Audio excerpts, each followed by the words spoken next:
ibihe byiza inshuti bakunzi ba Kigali Mata TV nk'ibisanzwe ni kuno munsi turacyari muri Expo ni muri Kafriza ni ku munsi wa mbere birumvikana rero ahangaha twasuye undi mukire cyangwa se undi muntu ufite business ye ni muri Ganza namaze kwisoma neza cyane aza gutangira twibwira muri rusange nadusobanurira ibikorwa bye by'uno munsi.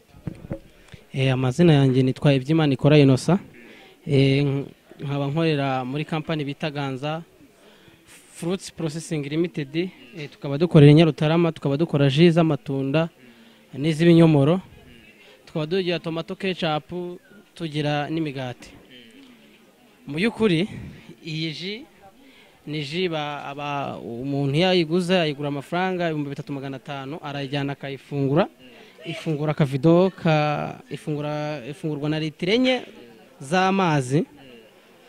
Iyo uyifunguye uyisanga na wa mwimerere w'itunda, urayifungura kugeza igihe wumva urugero rw'isukari ushaka kunywa rugeze.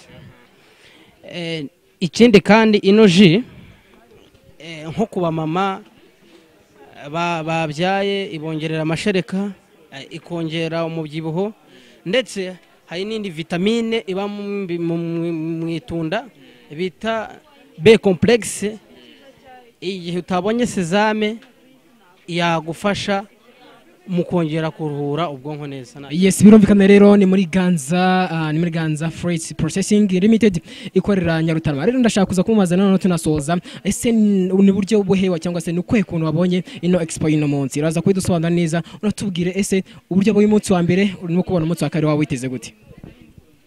Uko nabonye rero no munsi wa mbere ntago byari byaba neza cyane, ariko ibigaragara uko nagiye mbona ibihe byagiye bitambuka birerekana ko abantu nibayikangurirwa bikamenya ko hano harimo kubera expo, hari ikintu bizadufasha kandi n'ikintu bizafasha abandi banyarwanda nkatwe tumaze igihe kinini dukora